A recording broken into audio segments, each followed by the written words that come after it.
Bonjour amis milanistes et bonjour la famille, j'espère que vous allez bien. Alors aujourd'hui on va parler de l'analyse du match l'AS Rome face à Milan.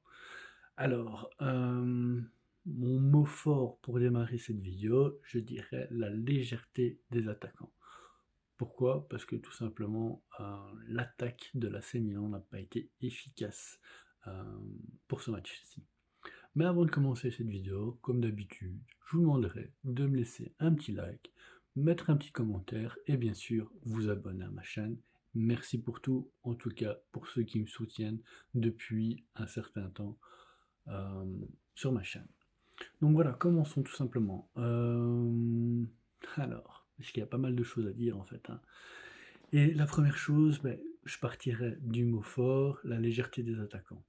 Tout simplement pourquoi? Parce que les deux attaquants qui étaient Raphaël Léao et Nkunku n'ont pas vraiment su en fait tenir le ballon pour pouvoir sortir de la pression de l'AS Rome. Et à cause qu'ils ne savent pas tenir le ballon, la Rome récupérait rapidement cette balle et continuait à mettre de la pression, malgré une bonne relance des défenseurs à chaque fois. Alors, les 10 premières minutes, Milan s'est pas mal débrouillé, c'est vrai. Arrivait à faire des passes entre les lignes des milieux de terrain de l'AS Rome, et c'est pour ça qu'après 10 minutes, l'AS Rome a changé de formation pour pouvoir justement combler cette difficulté qu'ils avaient au départ. Mais moi, ce qui m'a inquiété le plus, c'est justement Nkunku. Raffaello, on peut toujours lui donner l'excuse qu'il n'est pas à 100%, mais Nkunku, non. Nkunku, non, je suis désolé. Je suis fan du Milan, je soutiens mes joueurs, je soutiens l'équipe, mais quand je vois ce genre de choses-là, c'est pas possible. C'est pas possible. Plusieurs fois, que ce soit Barthez ou que ce soit De Winter, faisait une très belle passe au milieu de terrain. Nkunku ou Rafael, peu importe, les deux ont fait la même erreur. Il n'avait qu'à tenir le ballon, faire une petite passe en retrait pour qu'on puisse directement attaquer. Mais justement, à ce moment-là, eux, ils n'arrivaient pas à tenir le ballon. Et comme je disais, la Rome avait une facilité déconcertante en fait, déconcertante à pouvoir récupérer la balle. C'est pour ça que pendant la toute première mi-temps, Milan a vraiment eu du mal à sortir. À part vraiment les 10 premières minutes, mais tout le reste de la mi-temps, Milan a fait énormément d'erreurs, que ce soit au niveau des passages, au niveau de la tenue de balle, plein de choses, honnêtement. Et je les compte pas. Maintenant, ceux qui m'ont vraiment plus impressionné, c'est Barthez-Ali. Barthez-Ali, honnêtement, il m'a fait vraiment plaisir parce que pour un moment, j'ai même cru voir, je sais pas ce que vous en pensez, dites-le moi en commentaire, euh, un Théo Hernandez. C'est vraiment ça. Pour un moment, je ne sais plus c'est qui lui fait la passe. Euh, je crois que c'est De Winter. Ouais. De Winter lui fait une passe. Barthez-Ali la laisse passer entre ses jambes et brûle le défenseur de la Rome et il va attaquer jusqu'à la fin qui fait là à ce moment-là une passe à Rabiot et Rabiot se plante complètement au niveau de son contrôle et perd du temps justement pour pouvoir tirer ou faire encore une autre passe à un de ses coéquipiers. Euh, Aussi, ce qui s'est passé, c'est par rapport au choix de l'entraîneur d'avoir mis ces joueurs-là, et surtout en termes de remplacement. Pourquoi je dis ça? Parce que pendant un moment, la Rome, en deuxième période, a changé euh, le milieu de terrain Koné, et là, à ce moment-là, Allegri, pour moi, aurait dû faire rentrer Fofana. Pourquoi? Parce que Koné est sorti, qui est l'homme fort, l'homme solide en fait de la Rome, nous, à ce moment-là, on aurait dû faire rentrer Fofana pour que Rabiot et Fofana puissent prendre vraiment le contrôle du milieu de terrain. Et c'est vraiment à ce moment-là qu'on aurait vraiment pu, avec beaucoup plus de facilité, de continuer en fait à presser la Rome. Au niveau du but, très, très beau but, qui naît en fait d'un corner, hem, qui se fait en 2 temps. Je crois que c'est Barthez qui, fait le corner, qui fait la passe directement à Modric et Modric fait un superbe centre où le gardien de la Rome ne peut pas sortir. Trop risqué pour lui. Et là, De Winter arrive et bam, une belle tête, et ça fait le 1-0. Et là, moi, je me suis dit à ce moment-là, parce que je vous avoue hein, que bien avant de commencer le match, je flippais, j'avais peur. Franchement, ce match, je le redoutais. Franchement, j'ai même cru que Milan pouvait perdre ce match. Et là, au 1-0, j'ai pris espoir. Je me suis dit, waouh, malgré le peu d'occasions on s'est créées, on a réussi à marquer, on a réussi à prendre l'avantage. Maintenant, c'est à nous à le tenir. Et quand j'ai vu que l'arbitre a sifflé un penalty à cause d'une main de Barthez qui, honnêtement, voilà, peut arriver. En termes de règlement, oui, c'est un penalty, mais en termes de dynamique de jeu, pour moi, ça peut pas être sifflé. Mais bon, les règles sont les règles et les arbitres sont obligés de les respecter. Et de là, bah, la Rome n'avait plus qu'à le mettre dedans.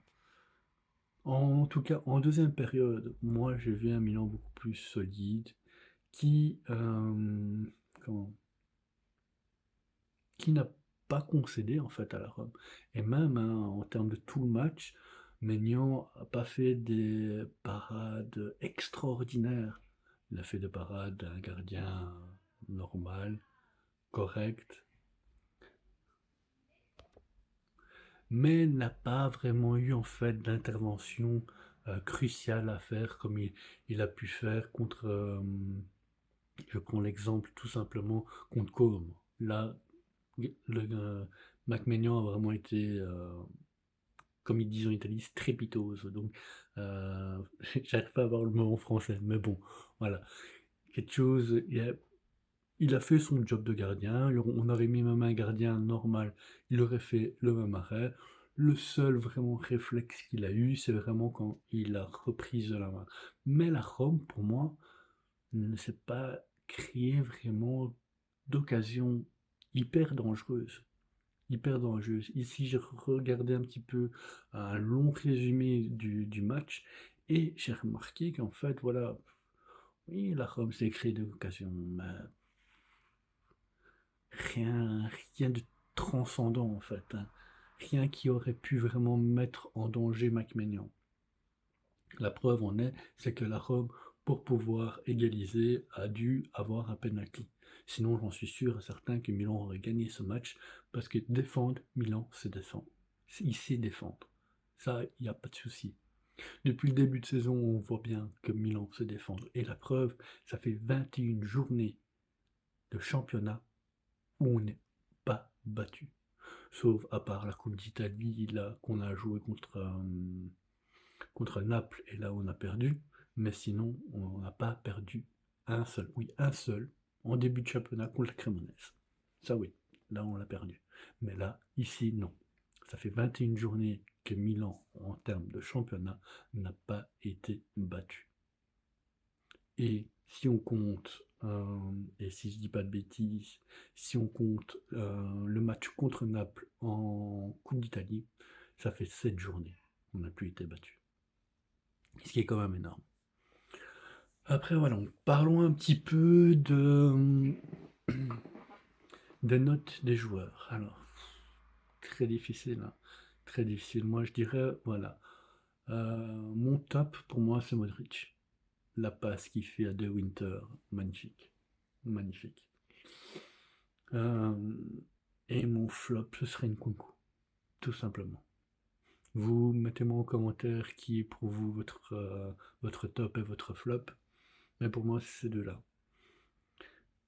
Nkunku, pourquoi? J'aurais pu mettre aussi Raffaello dans le tas, hein, honnêtement. Mais voilà. Je reste persuadé que Raffaello, là pour l'instant, en termes de conditions physiques, n'est pas à 100%. Tandis que Nkunku n'a pas. Comment expliquer? on n'a pas à le justifier là-dessus, en fait. On n'a pas à le justifier.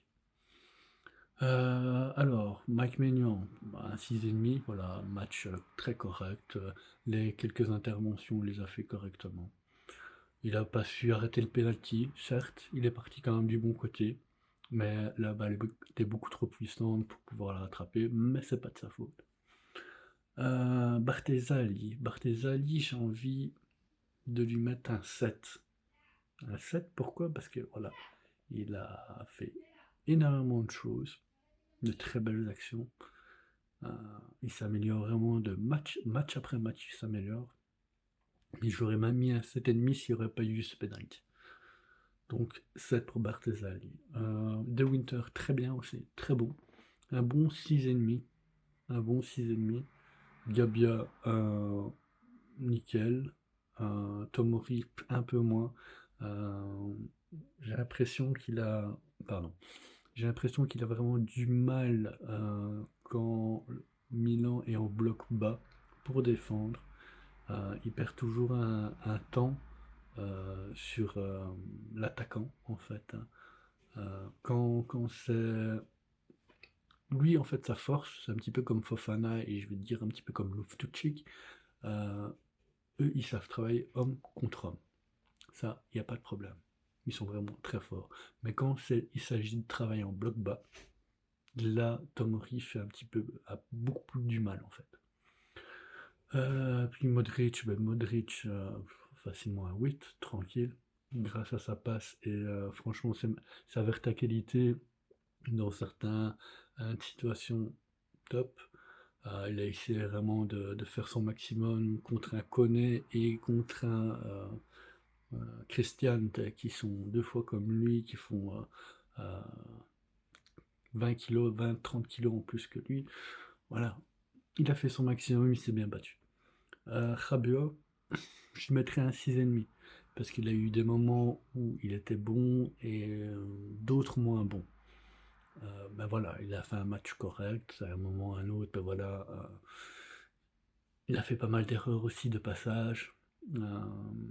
Après, Saelemaekers, ça en première mi-temps, très mal, très mal. On voyait qu'il revenait de blessure, qu'il avait encore un souci à mon avis.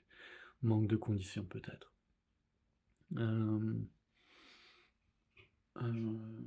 Rabiot, j'en ai parlé, Barthez-Ali, j'en ai parlé. Ah ouais, après il y avait Atekame, voilà, match correct, 6, voilà, bon 6, voilà. Il a essayé de faire sa pression, il a essayé de faire quelque chose de bien, mais voilà, il n'est pas à la hauteur, il n'est pas à la hauteur du Milan pour moi. Puis, donc je pense que j'ai dit tout le monde, hein, ouais. Voilà, pour aujourd'hui en tout cas, ce sera tout. Une bonne petite vidéo, je pense, assez chouette. N'hésitez pas à me dire ce que vous en pensez vous en commentaire, ce que vous avez pensé du match, c'est ce que vous pensiez vraiment que Milan allait faire un match nul ou allait perdre.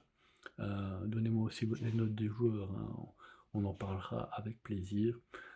Je fais en tout cas un maximum pour pouvoir répondre le plus rapidement. Donc voilà, avant de nous quitter, n'oublie pas mon petit like, mon petit commentaire et bien sûr vous abonner à ma chaîne. En tout cas, je vous souhaite une très belle semaine. On se reverra à mon avis fin de semaine. Je ferai une belle petite vidéo par rapport aux rumeurs de transfert. J'en ai entendu ici quelques-unes concernant Gila, concernant encore Loftus-Cheek et d'autres. Donc voilà. Je vous souhaite en tout cas une très bonne semaine. Milan rejoue mardi contre Bologne. Match qui a été reporté normalement, qui devait se jouer dimanche à 15h, mais qui a été reporté pour le mardi. Donc ça va laisser vraiment énormément de temps au Mister pour préparer ce match. Et ça peut être une bonne chose. En tout cas, bonne journée les amis. Forza Milan per sempre. Yeah. Rosso e nero nel cuore, fratello. Sempre insieme a te sarò.